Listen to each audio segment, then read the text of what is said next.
Hello, everybody.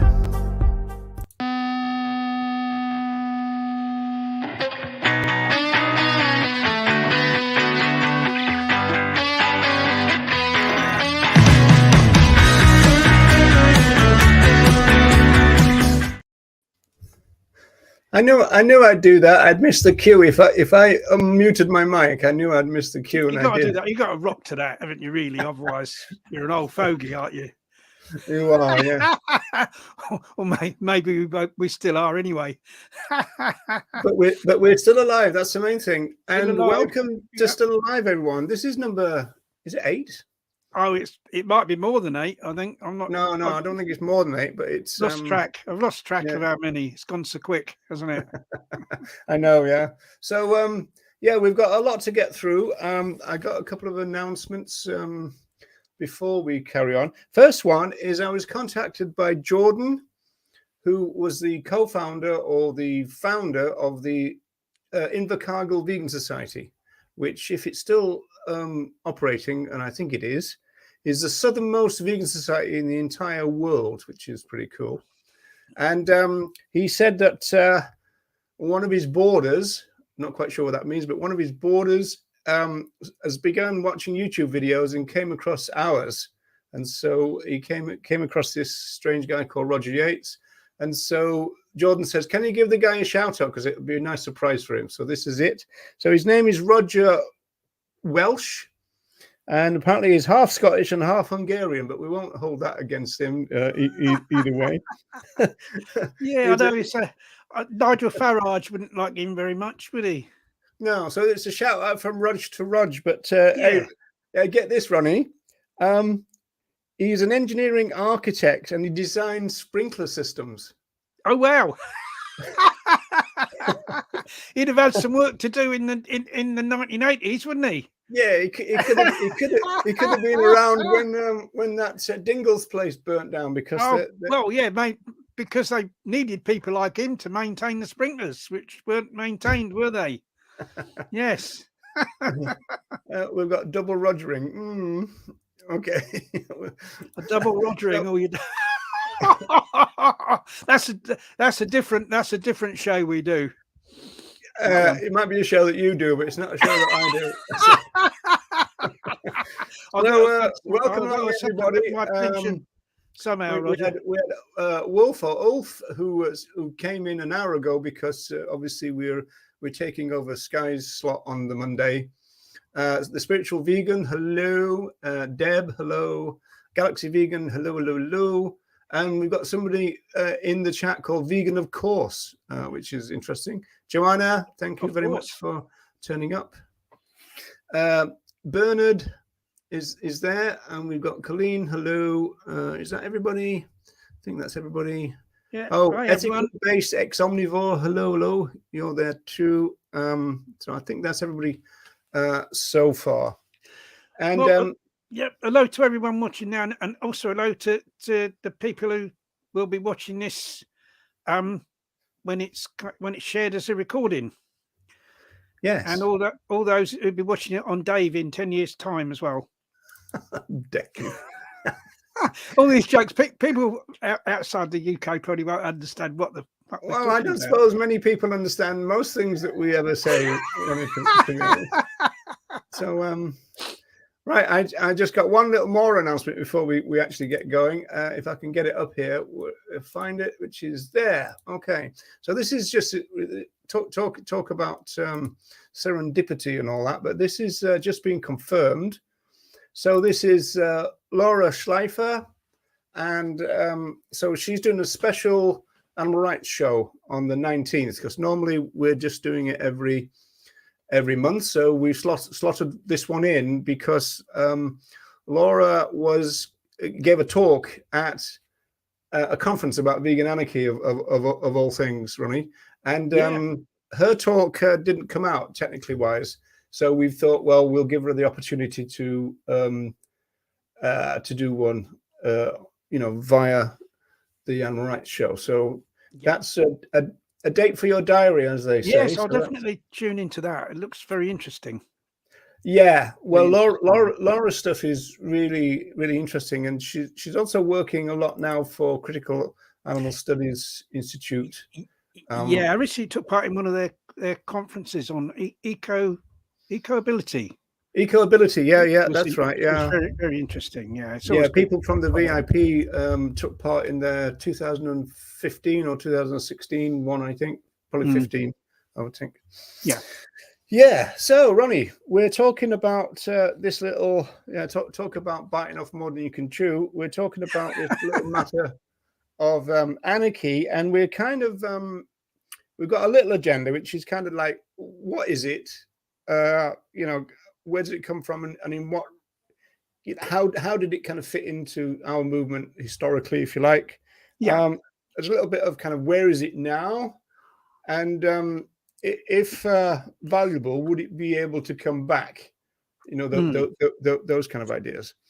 And also, again, just before you start, Ronnie, let me just show the audience some of the resources that we're just going to show on the screen, just so people can check them out as kind of like supplementary reading, I think is probably the best way of describing it. So this one here, this is a fairly well-known book by Brian Dominic, Animal Liberation and Social Revolution. And the subtitle is A Vegan Perspective on Anarchy, or An Anarchist Perspective on Veganism. So that was a very influential, I don't know if you call it a book, but it is online. You just have to put that title in and you'll get online versions of it. And also, just give me a second just to get it. We got this one here. Where is this? This is weird in the sense of where it comes from.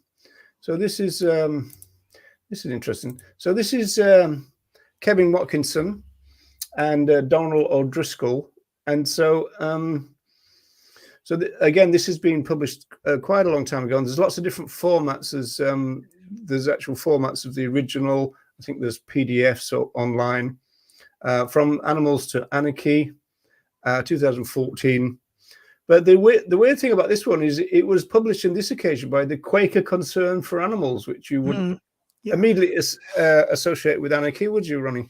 Well, a friend of mine, I don't know if he still does it, but certainly for a while, he used to put together the Quaker Concern for Animals website, and he described himself as a vegan anarchist.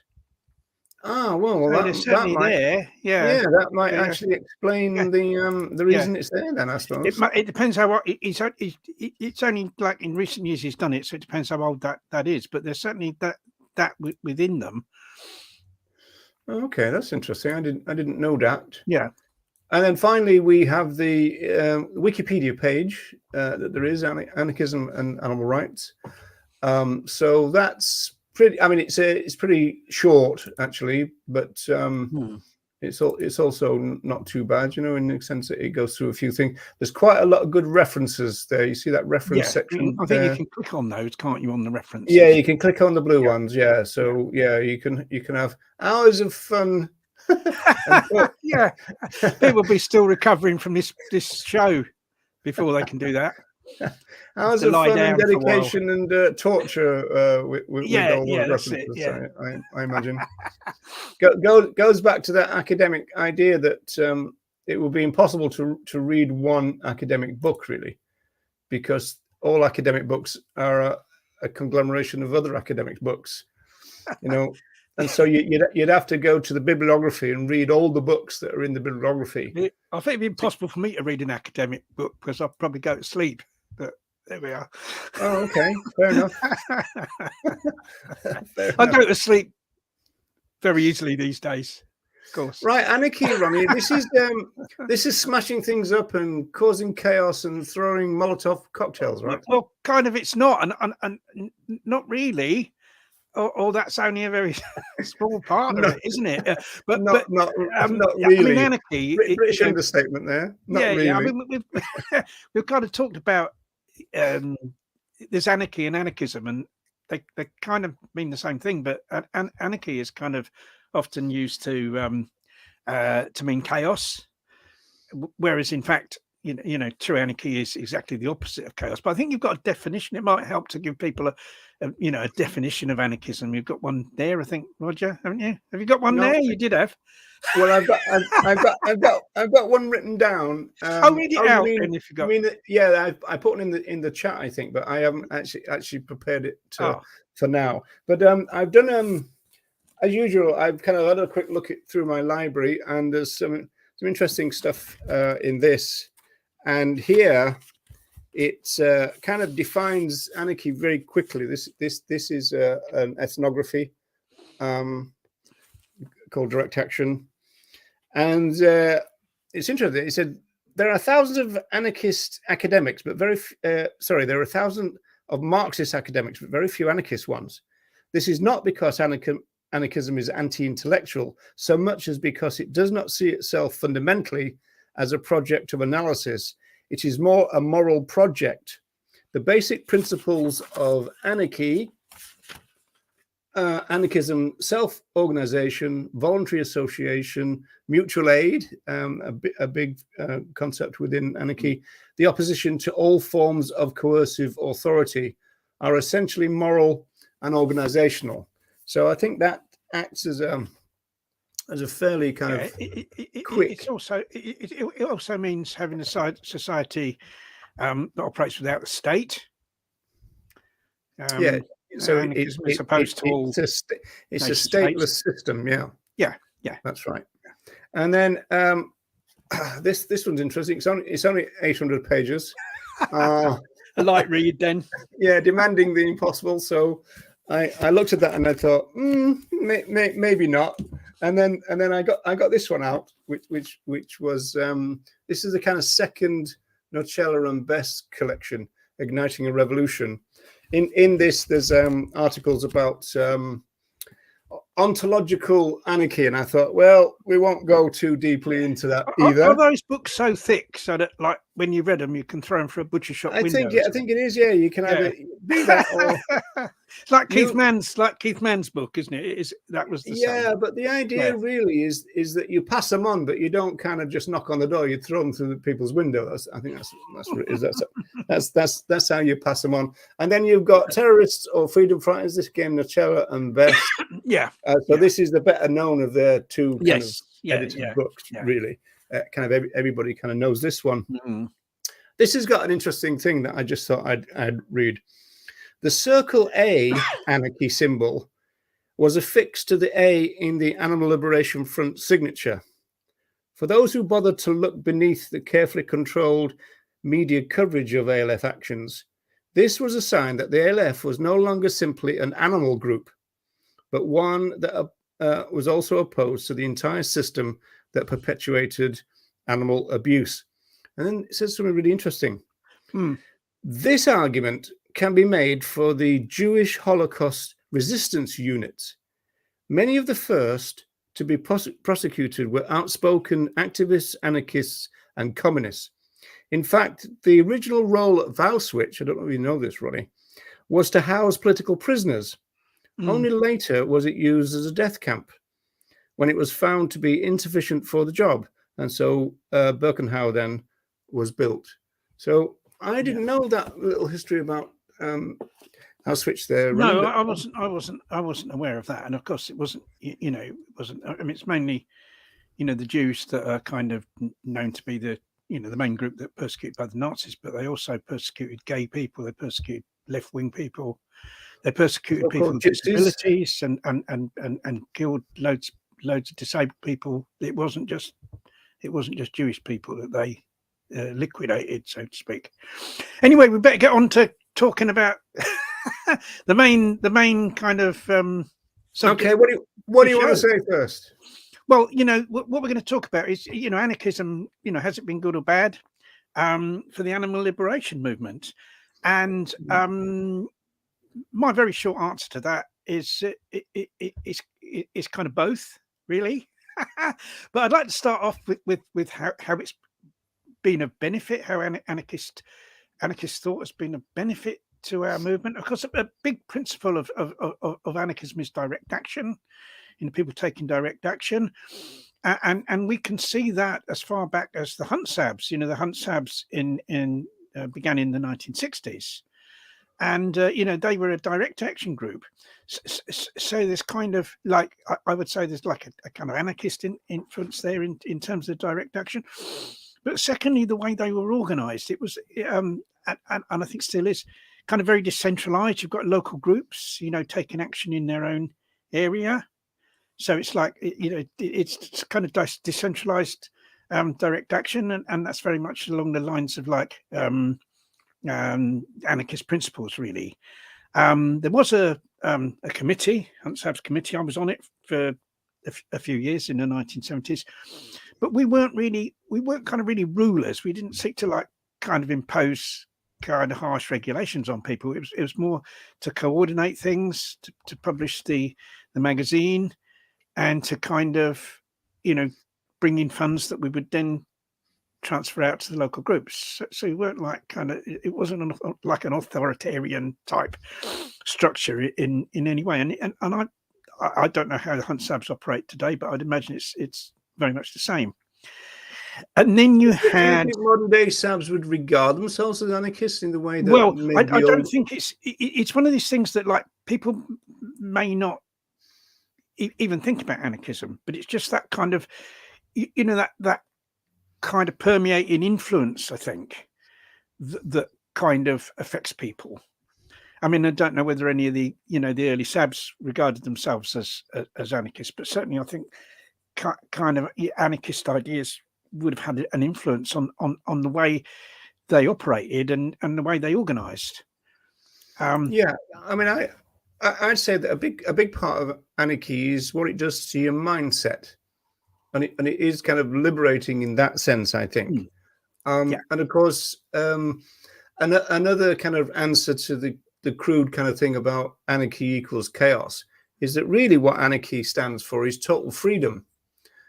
But with that comes total responsibility. And quite often when you get the kind of tabloid version, or even the kind of I don't know, plastic punk Sex Pistols kind of version of anarchy, you're getting the total freedom bit and I can do what I want, missing out the total responsibility part.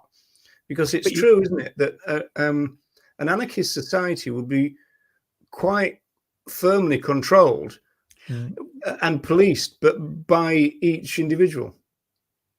Oh yes, and there's different, and of course there's different sorts of freedom. There's kind of, you know, there's freedom to do things, to do whatever you want, but there's also freedom from, you know, there's freedom from hunger, freedom from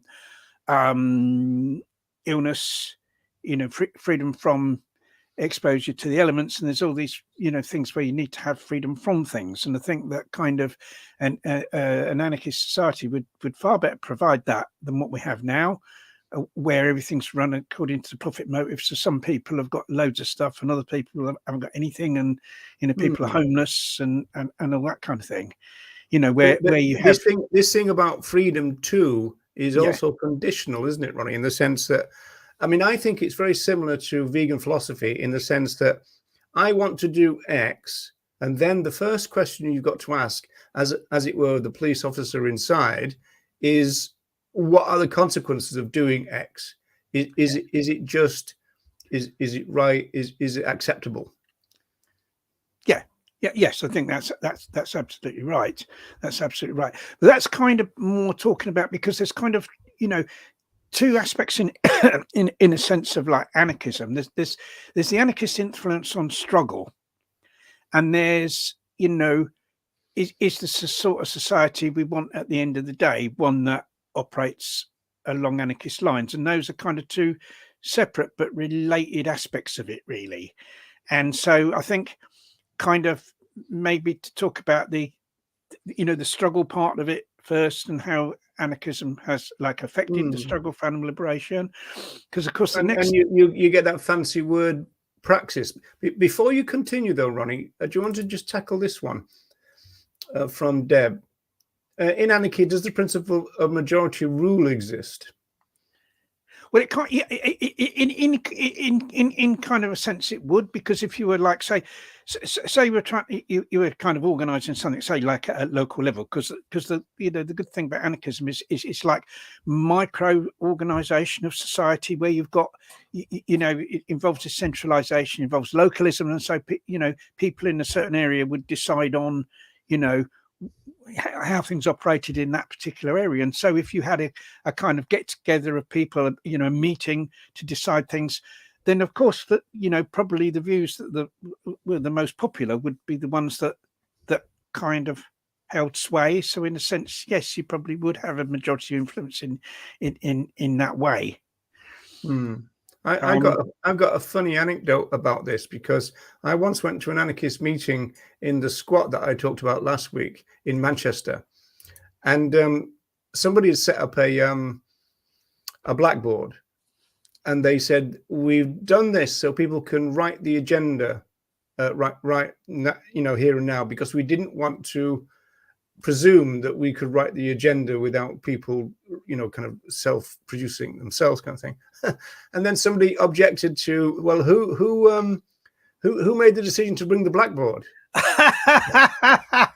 Oh yeah, it go on forever. Like, yeah, he decided to have the meeting here and at this time and all that. Yeah. I mean, it can get mad. It can get mad. Like everything, it can go too far. I think that's right. But I mean, moving on to the the anarchist influence on the animal liberation struggle. Of course, the next big one was like the Animal Liberation Front, Band of Mercy, and then the Animal Liberation Fronts. I would say kind of heavily influenced by anarchist ideas, but in a sense, as far as I was concerned, like as one of the people that kind of was involved in starting the ALF, I was probably more influenced by a group called Situationists, and the Situationists were kind of probably would describe themselves more as Marxists, but there's a strong anarchist element there, and they're a group that kind of I think arose in the 50s and kind of were very influential up until into the 70s. And I think it was very short-lived, wasn't it? 57. Yeah, it's quite short-lived. Yeah, but I think to kind of save me kind of probably explaining it not very well, you've got a video of someone kind of explaining what that's all about. Okay, let's go for that then. Of social media, Guy Debord's The Society of the Spectacle has often been held up as a kind of book of our times, and albeit not always particularly easy to follow, guide to our highly mediated, image-obsessed, confusing and confused world. However, it's worth noting that while it may seem to resonate quite strongly in the present day, the book is in actual fact a little over 50 years old. Though it might often seem to predict such things, The Society of the Spectacle was not written in a context of Instagram stories and Twitter threads, but instead against a backdrop of revolutionary, anti-establishment fervour in 1960s Paris. See, following the end of the Second World War, Europe had become gripped by consumerism. With peace seemingly here to stay and worldwide markets opening up, Europeans of most social classes suddenly had access to a huge range of consumer goods, including cars, home appliances, electronics, which they dutifully began filling their homes with. Not everyone, however, saw this as an intrinsically good thing, and among the skeptics was the Situationist Internationale, a group of which Guy Debord was a key member, and who, according to the Encyclopaedia Britannica, believed that a society organised around such consumption induced boredom, while shaping people's desires in ways that could be fulfilled only through the purchase of consumer goods. The Situationist International held that consumerism preyed upon the fact that slaving away from 9 to 5 in order to make profit for one's boss is inherently monotonous, boring and unfulfilling, and that through increasingly sophisticated and manipulative advertising methods,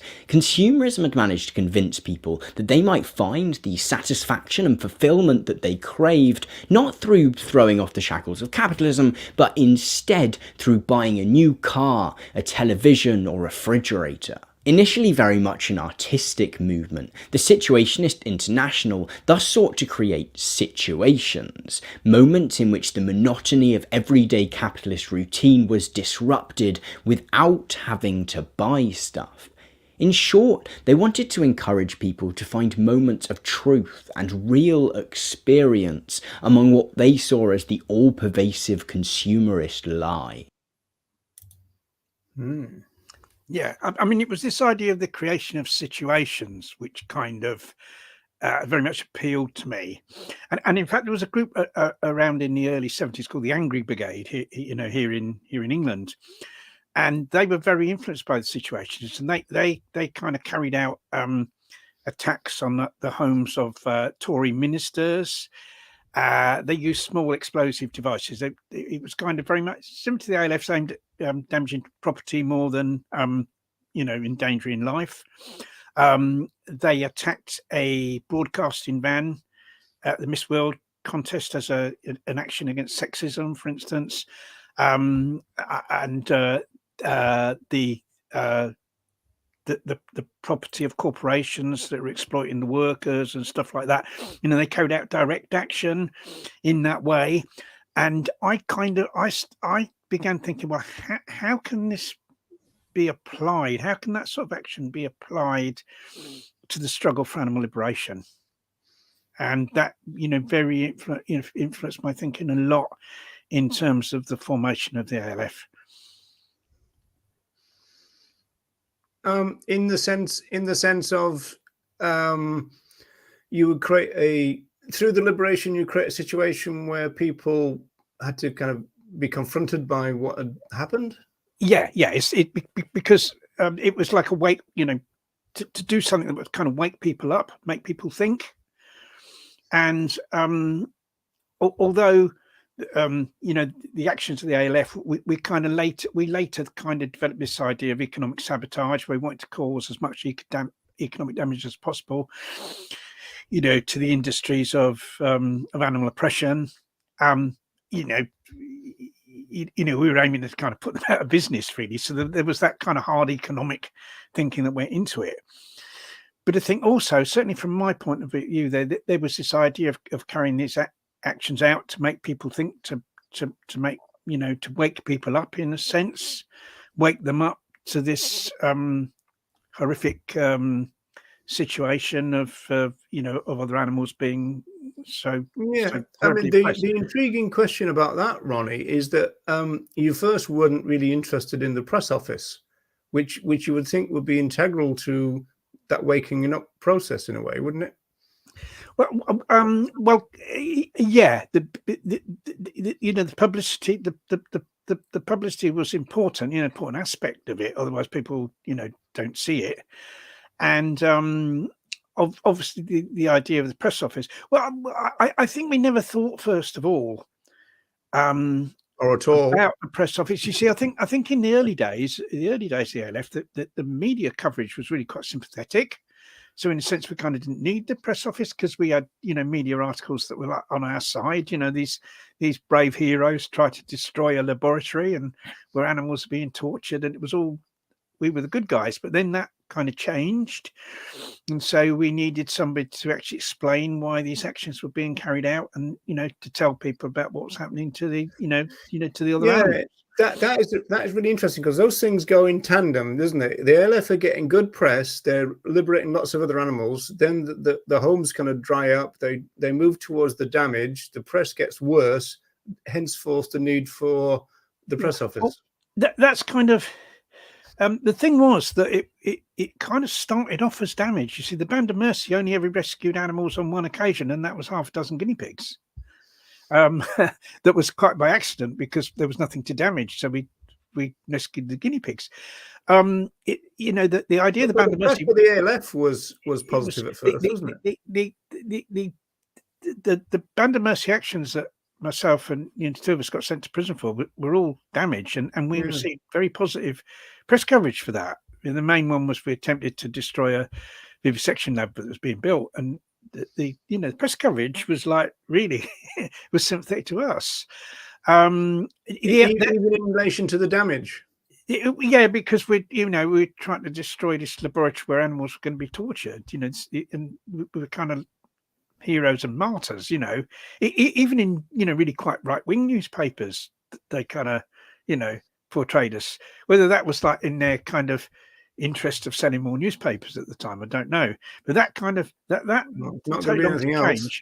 The reason why more animals were rescued, the ALF started getting big into animal rescue, simply because there was more people, and you need more people to rescue animals usually than you do to cause damage. And so it was, our increased numbers allowed us to do animal rescue. And the rescues always got more favourable publicity than when we caused damage, although the damage was what really would hurt the industries that we're up against.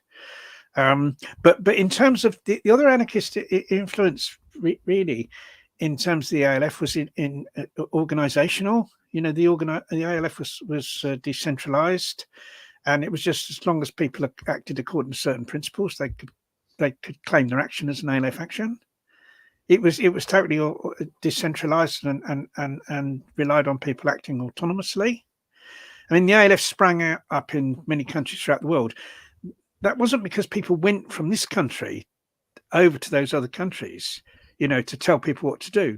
Those people just did it themselves, because it was like really easy to kind of do something and be part of the ALF.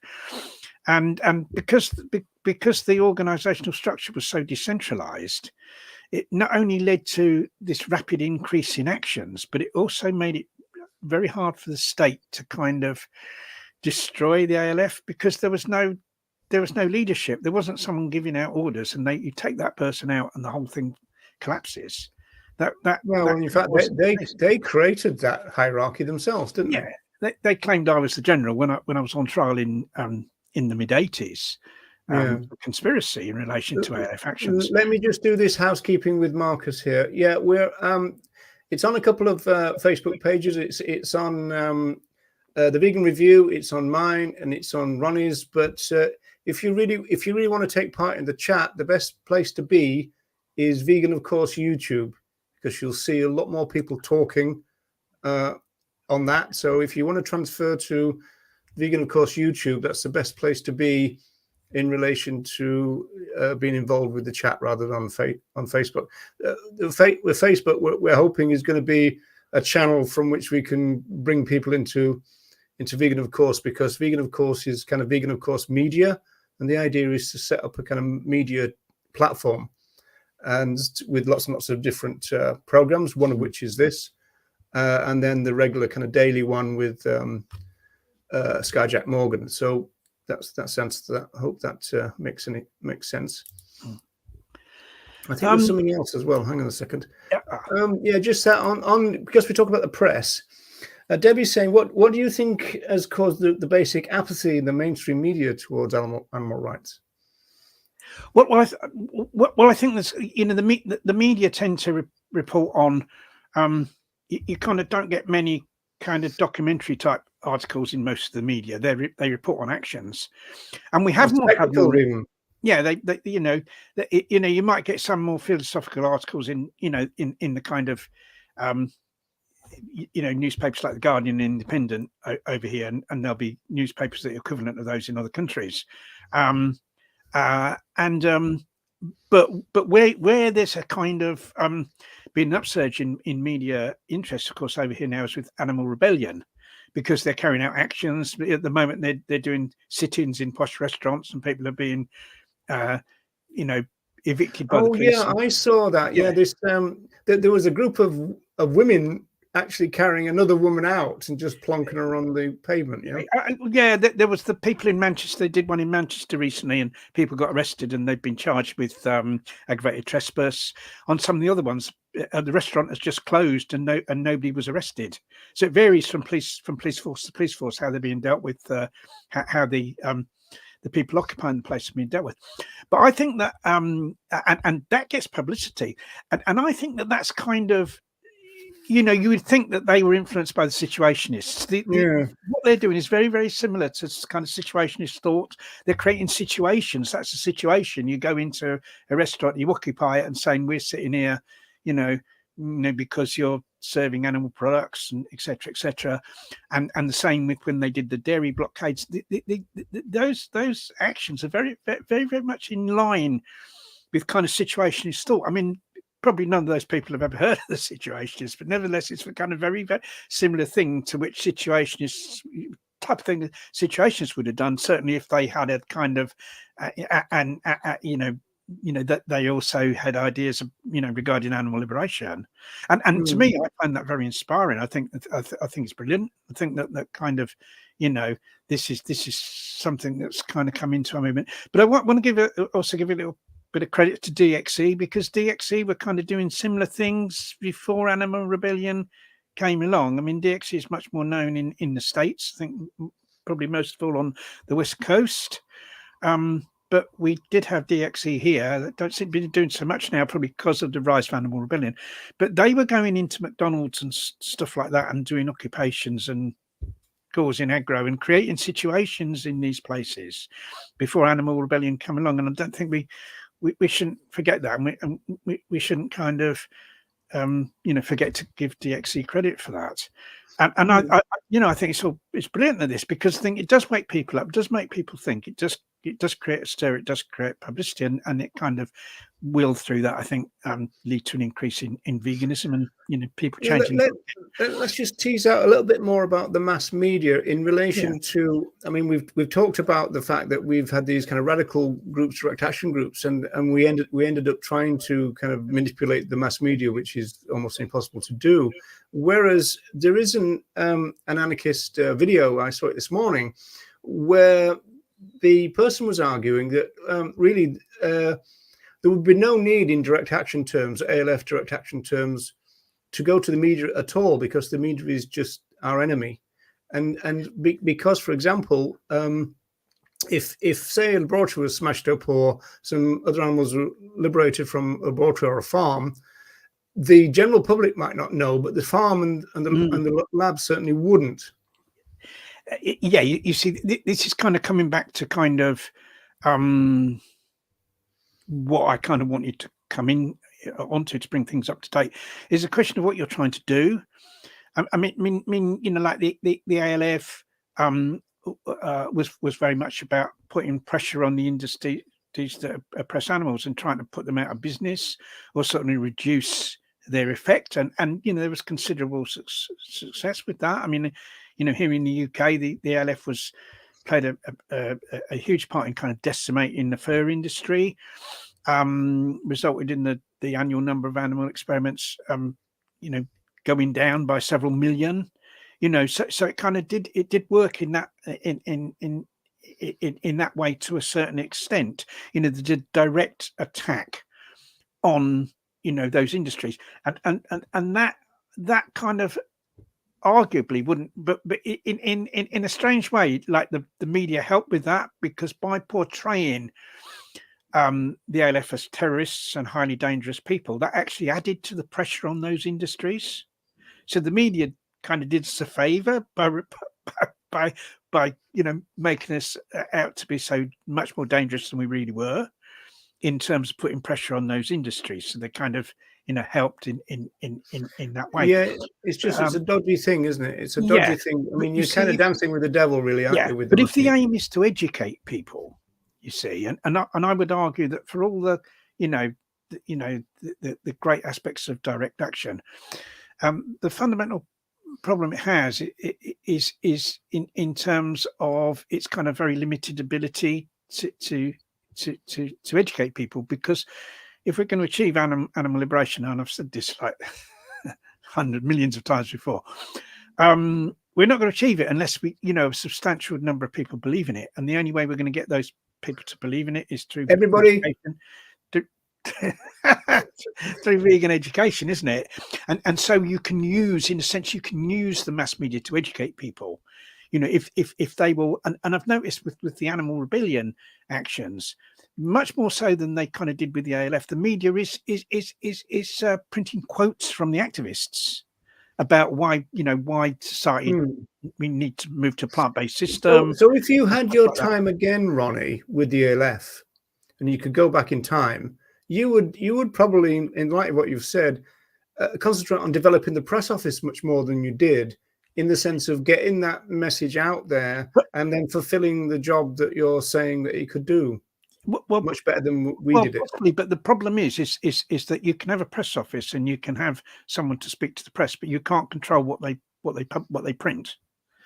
And so, even though we know that, we had the press office, I would give lengthy explanations of why these actions were carried out, and indeed what ordinary people could do, you know, in their, you know, themselves to combat animal experimentation and to combat the fur trade or whatever we were, you know, the actions were to do with.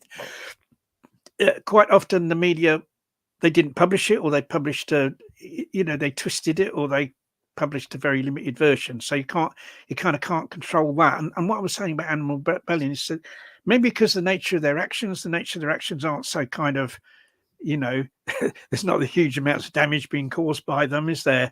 And maybe because of that, the media are a bit more or less unsympathetic, shall we say, to them, and so we'll be more prepared to publish quotes from the people. Yeah, I mean, I suppose it's not as in media terms, it's not as extreme. It's not as and so that's good, because that's educational. You know, that you know, that to me the you know, the main reason I so like Animal Rebellion is because I see them as a huge force for education.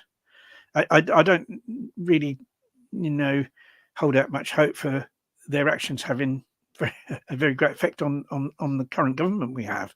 I think in terms of public education, they can have a huge effect, you know, for that, you know, for the reasons I've just said. But I kind of moving on, you know, with the anarchist influence thing, I think that we kind of had there was a decline in that. I mean, there's obviously a decline in direct action going through the years. Once we got into the 2000s, you know, the LF went into decline. There were also like autonomous local animal rights groups kind of existed probably from the 70s, where people would just set up a group in their town, an animal rights group, and they'd go on the street, they'd do street stalls and stuff like that. And they weren't part of any kind of other organization, you know, centrally controlled organization or anything like that. They just set up autonomously and did their own thing. And then there'd be like federations of those groups. I mean, for instance, an example of that would be the Animal Rights Coalition, which was when that was from, was that late 90s that was set up. Neil Lee, Animal Rights Coalition, and went into the ARC News, ARC News, and that was like a federation of autonomous local animal rights groups and also Hunt Sabs groups. You know, these were autonomous groups. There wasn't, you know, they weren't part of another organization. You know, and that was kind of, you know, that worked well, and it meant that groups could support each other in actions where large numbers of people were involved, and that kind of thing. But I'd say there's been a falling away of autonomous groups. What we tend to have now is in terms of vegan education. I mean, that kind of really began over here in the UK, probably mid to late 1990s, with people organising the you know, the vegan fairs, and those were autonomous. People just did them themselves to begin with. They weren't part of any kind of other organisation. They just set them up and organised the fair kind of locally or in their nearest city. And then you kind of had people starting to do some street outreach as well.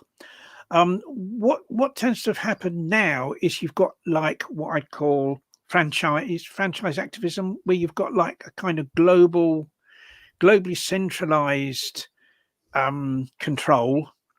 In a sense, if you look at a group like AV, you know, they've got like a globally centralized control, and then they have chapters that all have to operate in a certain way, and so that although there's a degree of localism, you know, these chapters are all over the world. There is still a kind of central control. So those groups aren't really autonomous. You know, they are part of some kind of bigger organization that, you know, has a considerable degree of control. So, you know, that's a kind of different thing. And well, we're only talking about 2016 with AV. So the question that begs, Ronnie, is where did the switch come from people who were proactive and doing it themselves, and then fitting into a corporate structure, or whatever you want to call it? What do you say, a franchise structure? So how did that?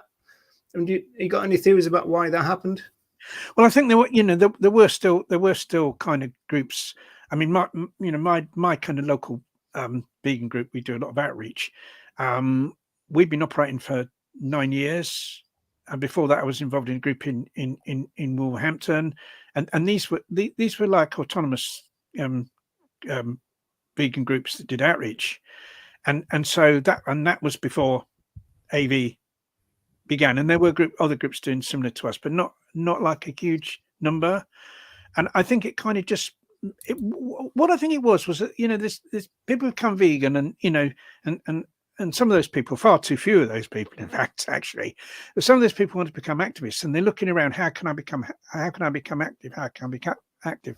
And kind of what happens, they see, you know, they see something like AV, and they think, oh right, I'll join them, I'll get involved with them, because they're like the group that kind of has the most has like the highest profile, you know. So those people don't think, right, I'll set up like a local vegan outreach group where I live. They think, oh, there's that group, you know, doing activism, and I'll join them and I'll get involved with them. And I think it's just because of the high profile of it that people have been drawn to it. And the same with the Save movement, exactly the same. They got high profile, people join and get involved with them. Instead of those people think, so, right. I mean, to me, what you're saying is the situation now is counter-revolutionary, whereas before it was rather more revolutionary to that. But if I may, I just want to read a couple of passages from this book. This is Bob Torres's book, Making a Killing, The Political Economy of Animal Rights. Now, I'm quite attracted to this notion of social anarchy, and this is what Torres described himself at, right? And he says this is quite interesting. Awareness that accompanies social anarchism also means not wavering or watering down principles to accommodate popular political positions for the sake of expediency and acceptance by a wider movement of progressives, Democrats, or whomever. And then he's quotes Bookchin, who says, social anarchists do not divorce their ideals from their practice. They bring to these struggles a dimension that is usually lacking amongst reformists. They work to spread popular awareness of the root of social affliction, patiently educating, mobilizing, and building a movement that shows the connections between the abuse that exists in modern society and the broader social order from which they stem. This kind of thinking advocates for a unified view of exploitation and oppression, in which we must understand social relations and processes to understand the roots of any problem. A necessary byproduct of this theoretical line of reasoning is that society must be changed at its most basic levels if we are to change the problems that we face today. It's got another few bits, but I won't go into that. But summarizing it, it's saying that social anarchy, and the way I remember the movement in a way, is to do with organizing, it's to do with community, it's to do with cooperation, collective action, solidarity, those kind of ideas. And it's not based on just joining something. It's not based on branding, and it's not based on supporting, as in becoming a fan of something. So, and it's not based on being told what to do. And it seems to me now that we don't have, I mean, it's as though those kind of anarchist threads that were around have sort of seeped away. Yeah, it does seem like that. But like if we kind of think about it just in terms of animal liberation, you know, how do we achieve animal liberation, and, you know, kind of, what's the best thing we need to do in order to do that? We fundamentally need to educate many, many, many more people to go vegan. If we don't do that, we're not going to achieve widespread animal liberation. And so it's a question of like kind of how do we go about doing that? And I wouldn't say for a minute that groups like AV and Save and groups like that don't do it. I think yes, they have turned people vegan. I'm not going to take that away from them. And I'd say, yeah, it's better that they're there than if nothing was there. Yes, of course. Yeah, but Ronnie, they're not doing what I just read out, which is situating their struggle in the wider, political scene in the way that an anarchist and certainly a social anarchist thing would do. I agree with you, but it's isolated, isn't it? Yeah, vegan only, animal only. Talking about like we're going to educate people to go vegan, in order to achieve animal liberation. You see, like if we're going to really do that, we've got to have vegan outreach everywhere. Not just in the centre of big city as those events tend to be. People holding the screens and not kind of outside kind of slaughterhouses, but like everywhere. In every suburb, in every town, in every village, in every community, we need to have vegan outreach. And if that's going to happen, we kind of need a lot more people involved in it. But primarily we need instigators. We need instigators everywhere. We need people to say, right, I'm going to become an instigator in my local area of vegan outreach, and I'm going to start doing stuff, and I'm going to encourage other local vegans to get involved with me, and we're going to try and veganize our local area, as best we can through door dropping, through organizing community events, through whatever way we can do, street stalls, events, whatever. That's kind of what we need. We have to take vegan outreach everywhere, right? And that demands really quite a high degree of autonomy, because it demands like someone saying, right, I am autonomously going to become an instigator of outreach in my own area. I'm not going to need like some big organization to tell me what to do. I'm going to do that myself, because I understand and see a need for that, and the importance of doing that, the importance of getting vegan outreach going in my local area. You see, and that's what we need, and that's where this like autonomous anarchist type influence comes on, that people kind of saying, right, I don't need to be told what to do. I'm going to do this. I'm going to set up this group. I'm going to get materials from somewhere, create them myself or whatever, and I'm going to start off vegan outreach in my area, in my own local area. And that's what we need. And that is like there's a strongly kind of anarchist, because localism is a very important other aspect of anarchism, doing things locally in your local area, in your local community. And we need that. Unless we get enough of that, we aren't going to achieve animal liberation. And that is like where we need this kind of anarchist influence to kind of come back in terms of vegan education. But I kind of need to talk about the negative aspects. I've talked about the huge positive aspects of anarchist thinking. But I kind of need to say a little bit about negative aspects, because we only got like about 6 minutes left. Don't forget, we've got no pressure to stop on the hour this time. So So we can go on for ages. No. Okay. I didn't say that. I didn't say How long? that. We don't want to go on too. We don't want to bore people for too long, but that's kind of good.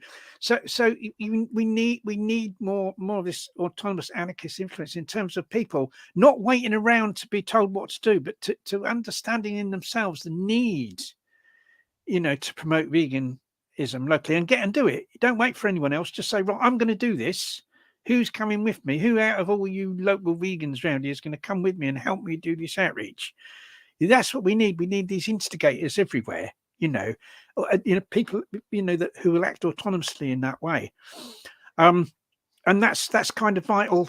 So the anarchist influence isn't just kind of to do with direct action. We need it in terms of the education as well, very much so. But coming on to where I consider what's kind of negative about anarchist thinking, it's very much about, you see, I going back to the past, I remember like, because there was a while when I actually described myself as an anarchist, and I was involved in with anarchist groups and stuff when I lived in London. This would have been in the 1970s. And I remember kind of was when it was election time. There were kind of these, several slogans we used to use, and one of them was "Don't vote, organise," and the other one was "Whoever you vote for, the government always gets in." Right? Mm. And now thinking back, I've got problems with both of those. First of all, don't vote, organise.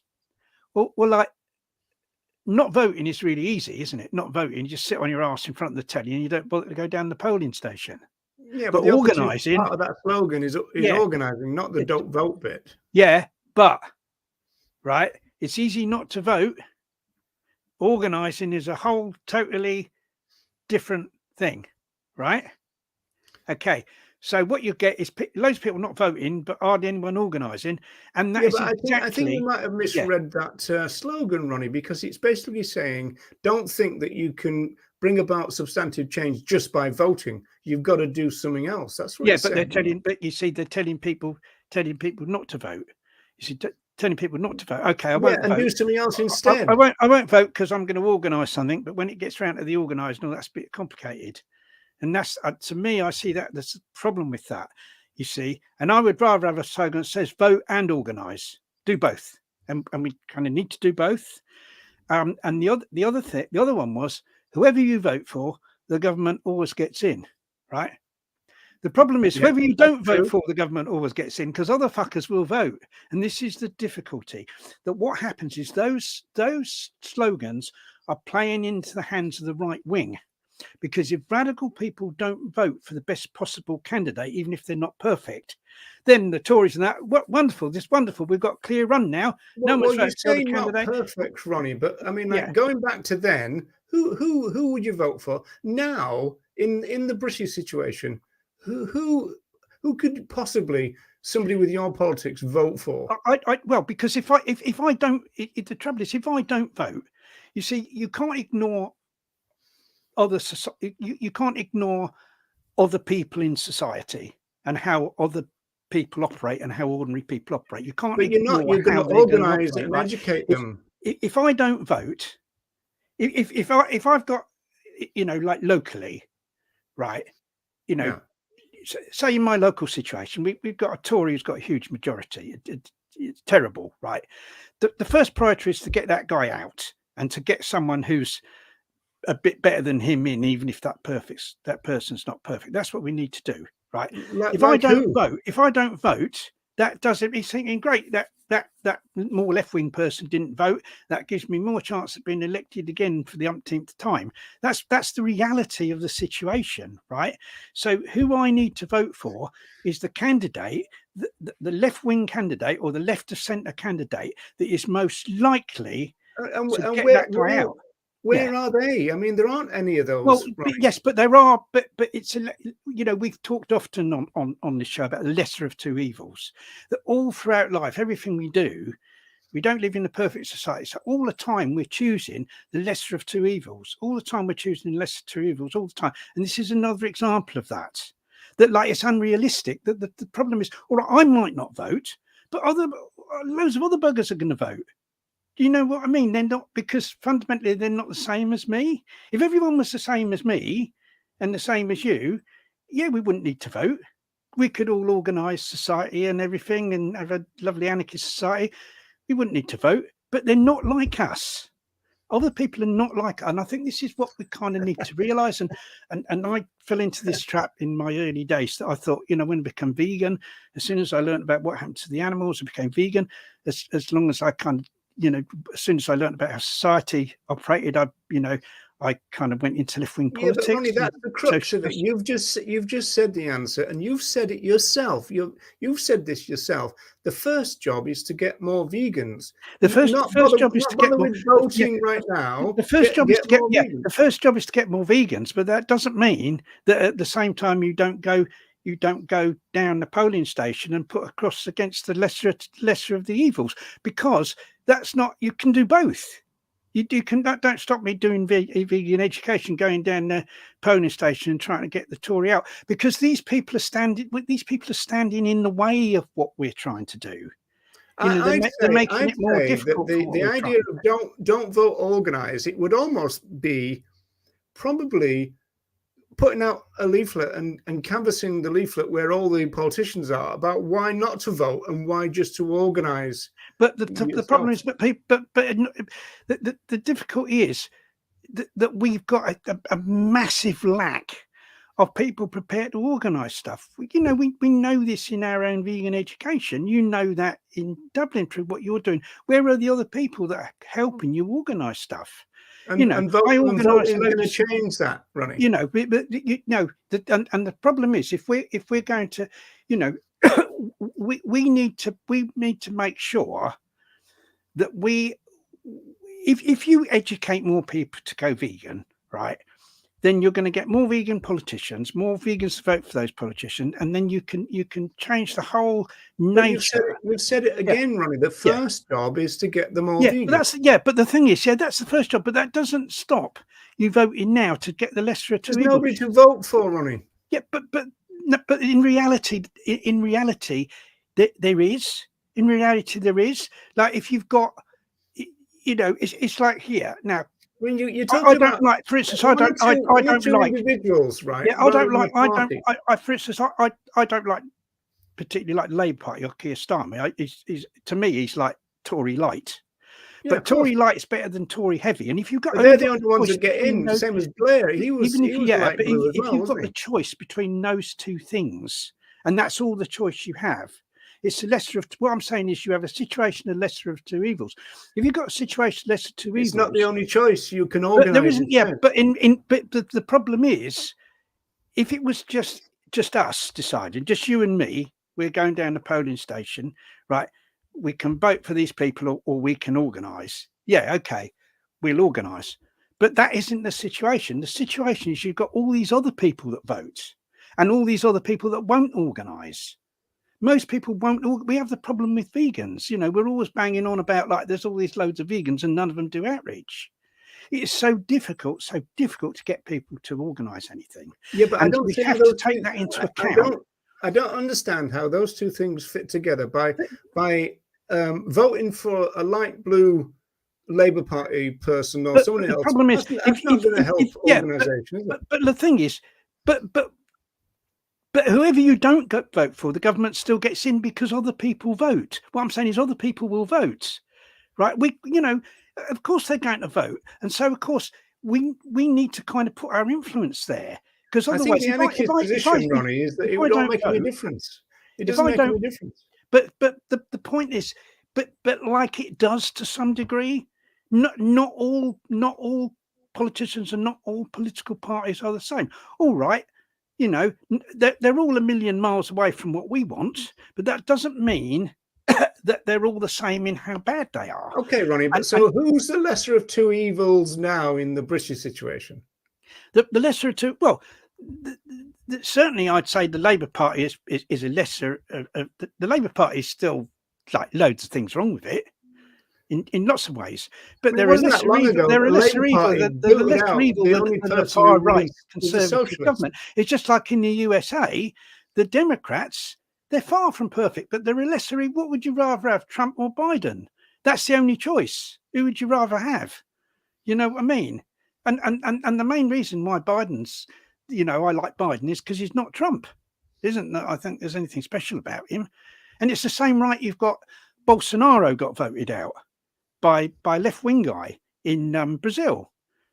You know, should all the left-wing people have not voted and let Bolsonaro carry on with his destruction of the Amazon? There's now a guy who's been voted in there that's going to, you know, try to put that right. I'm sure he's far from perfect. It's a lesser of two evils, you know, and that doesn't stop us doing vegan education at the same time. All you're doing is going down the thing and putting a cross, you know, or maybe, you know, I've campaigned for vegan candidates, you know, and try to get them elected. Yeah, of course I will. You know, it's a lesser of two. And the trouble is, this is the problem we've got all the time. All the time in my everyday life, I'm having to choose lesser of two evils. Almost every minute of the day, we have to do it in like everything we do. And this is just another example of it, you know, and I think this is the problem. It's totally unrealistic to say, because if you don't vote, if you're radical and you don't vote, that's the right wing are going to love it. Oh, great! These left wing people aren't voting. We've got a clear run. We've got another 4 years, another 5 years. Nothing. Nothing's going to change, even in the making of the slightest improvement. Yeah, well, I mean, I hear you, and Yeah. I think your point about Trump is the strongest one, in the sense that obviously anyone but Trump is better. But so presumably you could even use the thing and say, well, you could agitate within the Republicans to get a better person. It's the same with, if you look at the Tories. If you've got a one nation Tory, then they're better than some, real kind of on the right kind of person, right? If someone, I mean, the problem with the Tories is that they're limited by their ideology. In other words, if someone's a Tory, it doesn't matter how left-wing a Tory they are. There's still boundaries to what makes a Tory and what doesn't make a Tory.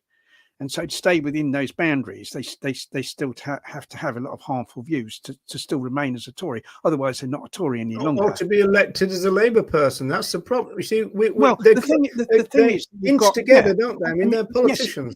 Yes, that's right. And there are some deep-seated problems within the Labour Party. But if I had a choice now, the only choice I've got, say, is Tory or Labour government in this country. Well, I'm going to choose Labour if that's the only real choice that I've got. And like in a lot of constituencies, that is the only real choice that realistically as to who's going to be their political representative. And so it's better. But that comes back to the slogan, doesn't it, Ronnie? That the actual choice for radicals is the organising bit, and so that doesn't mean you don't to be emphasised, right? Yeah, but the organising bit, yes, that doesn't mean you can't go and vote at the same time, because if you don't vote, you're doing the less radical candidates. Well, none of them really radical, but you're giving the more right wing candidate. If you're a left wing person, you don't vote. Then the right-wing candidate's going to go, great, that's more chance of me getting elected now and carrying on with my policies. Yeah, I'm hearing you, and you're doing them a favour. You're doing them a favour. It's difficult to argue with that. It's just that the thing that is lacking, of course, whether you're talking about organising in lieu of voting or organising for vegan education, the thing that's lacking is the organising bit. And then it seems to me that the problem that we've got is the fact that because this kind of anarchist feeling in the movement, or the kind of self-motivate, whatever you want to call it, I mean, there will be some kind of pop psychology kind of terms, even cell psychology terms for this. But in terms of people who are self-motivated and will get together and organize themselves in their local community and everything, that's the thing that's lacking. Right. That's the thing that's lacking, because, like, obviously, if we really want revolutionary change, we've got to change the whole nature of politics. We've got to change the whole nature of politicians. The only way you do that is create more vegans, right? And so, in order to create more vegans, we need more outreach, and we need more instigators of outreach, and in local areas. and so we come back to the same problem over and over again, don't we? Yeah, and so it's a question of, like, how do we stimulate? And the only thing is, by keep saying it, like, people are listening to this. What I say to people listening, they're probably asleep by now, Ronnie, but go on. They're probably asleep half an hour ago, Ron. Is I'd say, look, where you actually live, is there any vegan outreach, right? If there is and you're not doing it, help the people that are doing it, right? If there isn't, then start some yourself. It can be as simple as kind of, doing a little information stall or a booth or whatever people call it, door dropping leaflets where that's possible to do. It's not possible in all countries, but it is in a lot of countries. Certainly here in the UK it is. Going to events where, like, we have stalls now at local environmental events. Before, we were kind of in with the local environmental movement, and we didn't have stalls. We stood outside and give people leaflets as they came out, because you've got an audience there that's more likely to be sympathetic. It's worth giving them leaflets. All these things, all these different ideas of, like, spreading the message. Like, virtually all vegans can do this.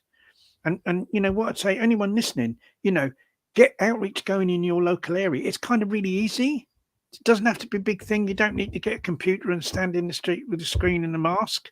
Great if that's what you want to organise locally, brilliant, But like for most people, just one or two people, not possible. You can still do. Ronnie, here's a question. Again, going back, and we're kind of assuming in this conversation that it was more anarchic back then. Yes. In however kind of miniature kind of way you want to call it, or even a large kind of way. So, are you saying then that something like AV couldn't really have happened back then? And so, the fact that it's happening now from 2016 onwards, what has changed in terms of the people who won't organize, but they will go to that? Who are these people? Well, I think one thing that's made a huge amount of difference is the internet. Because it's globalized things. These aren't national organizations. They're global, aren't they? They're global organizations, and people can have meetings over Zoom and organize things, and they'll all be in different countries, and people can go on the internet and find out about things. I think that's kind of, that's kind of had a big impact. But I think no one said it. I think the problem is no one said this. I mean, I've only, how long have I been saying this, really? Probably only. It sounds like forever to me, Ronnie. Well, it sounds like forever, but it's not forever. And no one said it. It's like a kind of, you're trying to, it's like, I kind of say it's like small voice in the static. In other words, you've got all these things going on, all these different things going on for like animal rights, animal liberation, everyone doing different things. There's protests here, protests there, that. And yet there is a clear way, in my view, to animal liberation, a very clear and simple way to animal liberation. And that is to get vegan education going as often as possible in as many places as possible, right down to the local community. And so we educate more people to go vegan. If we don't educate more people to go vegan, a lot more people, a substantial minority, I'd say, we're not going to achieve animal liberation. How are we going to do it when most people don't agree with it? It's not going to happen. It's not going to happen politically, and it's not going to happen in terms of the effect of people's lifestyles and their choices as consumers. Not going to happen. Ronnie, that's fundamental. Do you want to tackle this? Yeah. Can we please recognize that some vegans are in very unsafe areas, and going and doing outreach alone can actually be very unsafe? Yeah. As a young woman, I've been harassed and threatened every time. Yeah. Well, yeah. Yes, I think that. Yes. I mean, I kind of. I do recognize that, but you see, there's kind of ways that, for instance, one thing I do, I'll kind of I'll carry vegan leaflets around with me, and I'll put them on public transport. I'll put them on in waiting rooms. I've persuaded that we've got a couple of shops locally that sell they sell nuts. It's a place called the Grapevine, and they sell nuts and grains and stuff like that. The Grapevine sells nuts, right? Grapevine sell, well, yeah, I don't think it sells grapes. It's mostly dried stuff. It's called grape. Well, I've got two of them to take like vegan recipe booklets on their counters, and I've put information inside about our local vegan group and stuff like that. And we've already done a show about this, haven't we? They've flown off the shelves, and like we've had some of the people join our group that have had the booklets and found our leaflet, and so that's something you could do. Find stuff like that. Get some sympathetic, shops, some stores to take stuff. It can, there is a lot of outreach that can be done.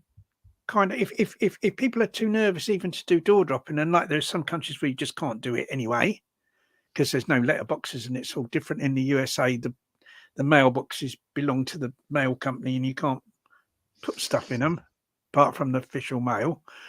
And there's all that, but like you can still do. There's always ways that you can disseminate information, and it's kind of a question of imagination. Think, well, how can I get the information out there? All right, I'm kind of worried this is a dodgy area and people might have a go at me. So how can I do this quietly? So go in the library. There's certain books that you can put leaflets in. Maybe cookery books. Put the vegan leaflet that's got about food, but it's still important that it's got the ethical stuff on as well. Environmental books about environmentalism, there are vegan leaflets certainly over here about the importance of, certainly adopting a vegan diet for the environment. Put those in those books. You've got a target audience. There's all sorts that people can do, even if they don't want to put their head above the parapet. Here's a point from Deb, and this thing about as women on our own. Now, I think it's important to say that that's not what you're saying, is it? That everybody should be a single person doing stuff. No. I mean, ideally, it's best if you can get together with other people. I mean, there are vegans everywhere, except that most of those vegans aren't active.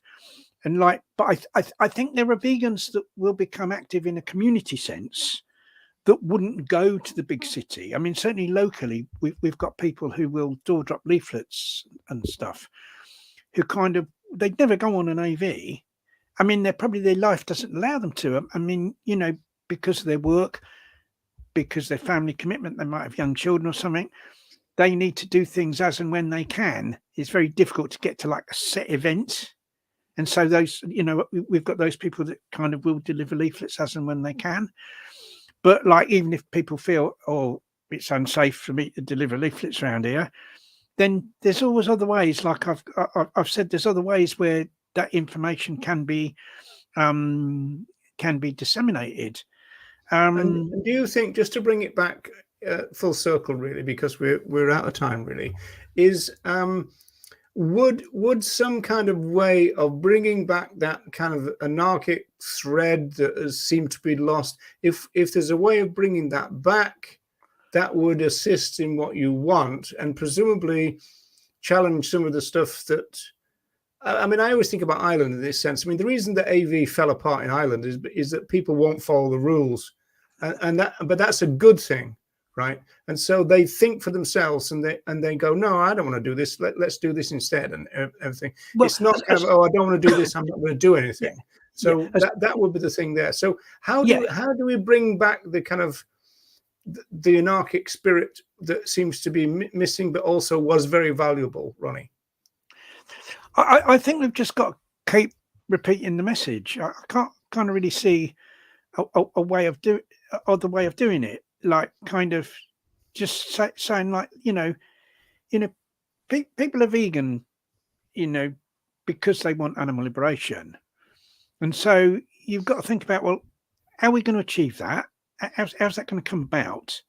It's only going to come about by a lot more vegan education. So how do we put that into action? And like everyone needs to think, not leave it to someone else, not leave it to some big organization to tell them what to do, but to actually think, what can I do myself and do myself in my local area, get together with other local vegans and get them involved and start doing stuff, even if it's in a really small way. And so we've got this, we've got vegan education going everywhere. I mean, I live in a village. We've got probably a couple of thousand people population. Myself and a friend of mine who actually went vegan because I put a leaflet through her letterbox, and she went vegan because of that. We've door dropped the whole village several times. We helped organise an event at the village hall where there was lots of stalls, and it was kind of an eco type event, but there was a big vegan presence there. So even like a little small community like that, you can do stuff, and we have a situation now where there are vegans everywhere, and it's a question of that activism doesn't have to be big. It doesn't have to be a big thing in the middle of a big city holding screens and with loads of people.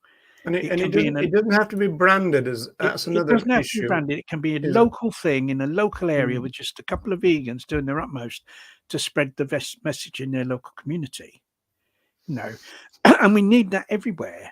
And we do need, in order to do that, we do need far more vegans to become active. But they don't have to become active in in a kind of big, loud way. There's loads of really quiet things people can do. I understand that, and I think people have got that message. I think that we haven't answered the question, where did the spirit go?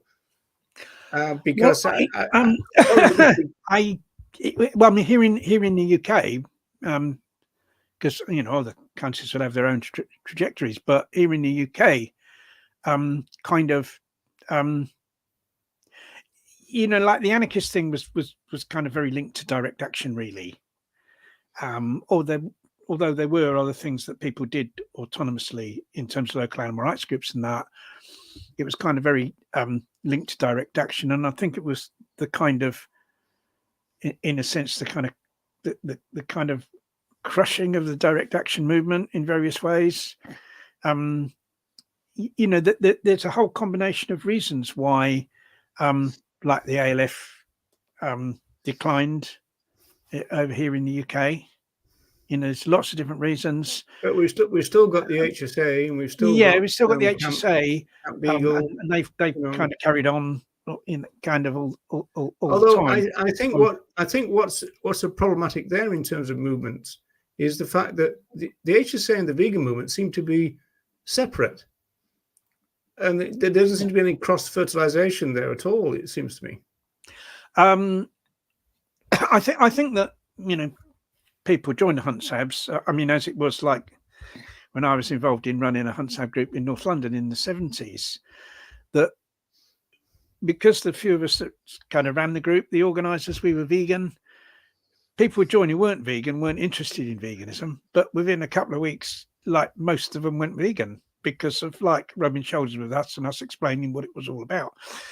So, and I'm sure that probably still happens with the Hunt Sabs. There's this kind of degree of vegan education, but you see, I think the difficulty with, like, you've got, the Hunt Sab is like a single issue group. They're campaigning on a single issue, and you've got like other groups campaigning on single issues.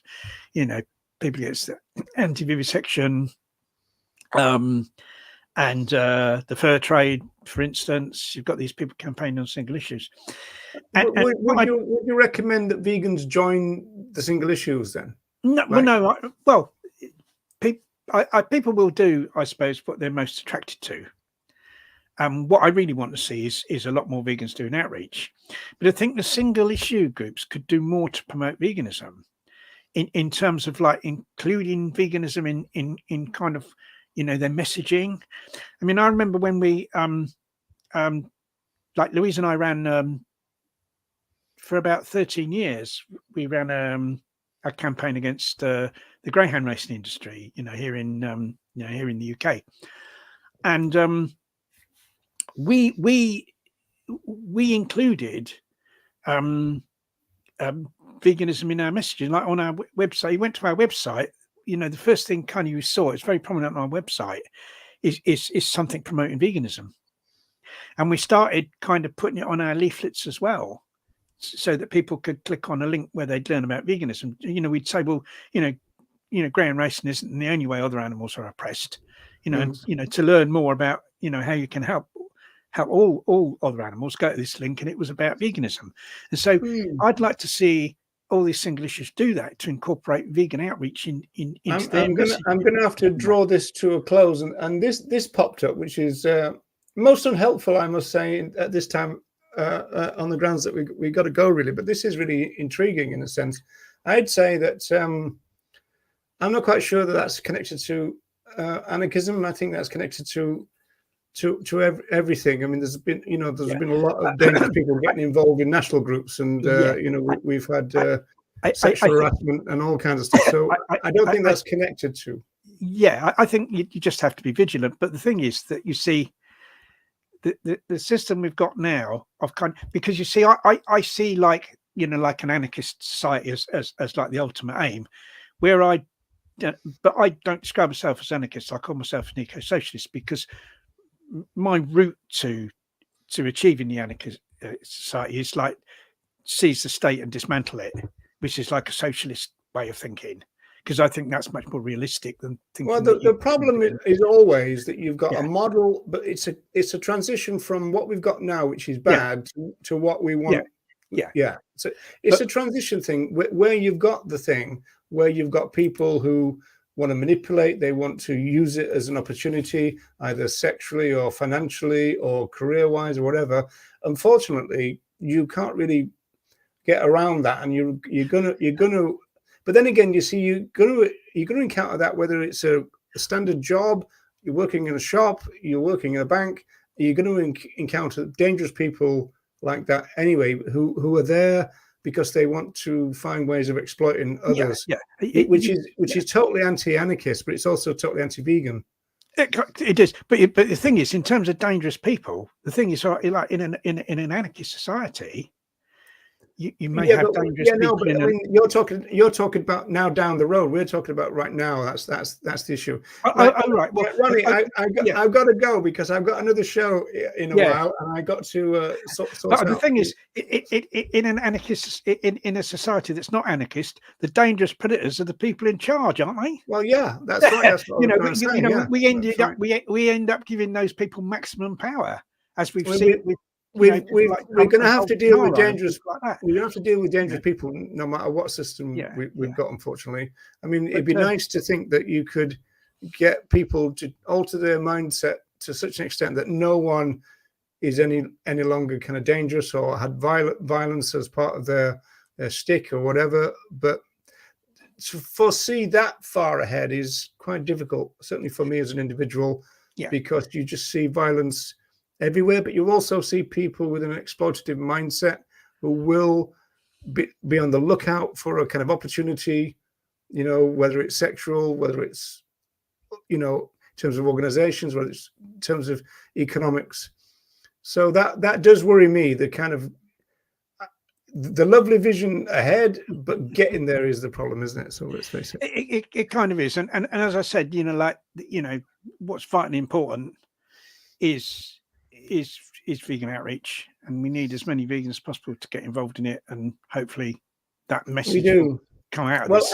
I'm just going to do a little finish and say thanks very much, everybody. As Deb says, the Animal Rights Show is coming up now. This is a kind of special in a way because Wendy and Nella are away, but will be in the chat, I think. So we've got a tribute to the first vegan football player, professional, Neil Robinson, coming up. So that's in about half an hour's time. So thanks everybody for that. You just need to kind of click off this and then re-click on the other link, but on the same channel, I would think, if you're already on my channel. So that's the thing. If you're on Vegan, of course, I think we're broadcasting that anyway. This is the first time that the Animal Rights Show has been part of the Vegan of Course media platform. So in that sense, you should find it on Vegan of Course as well. Should also find it on my Facebook. Again, you've got that caveat, the best place to be is on the Vegan of Course YouTube. Now, Ronnie, thanks very much for all your thoughts. Sorry, it's a little bit pressed at the end. It's just that I don't have any choice about that. And so... Well, I'm looking forward to the, to listening to the show about Neil. He was a great guy, and I think it's great that you've got a tribute to him on the Animal Rights Show. Yes, indeed. Well, let's see how that goes. We've actually got some clips of him playing football in the first division, which is the top flight in Britain. Just a few seconds, and then obviously him promoting veganism and everything. So, okay, folks, I've got to go. And thanks again, Ronnie. And I'll see you next week. See you next week, everyone. Tune in next week, same time, next Monday. We don't know what we're going to be talking about yet, of course. We haven't decided, but it's going to be something like interesting. Well, we give the impression that we know what we're talking about generally. we kind of do, yeah. Okay, people. Thanks very much. Take care, folks. Bye. Bye.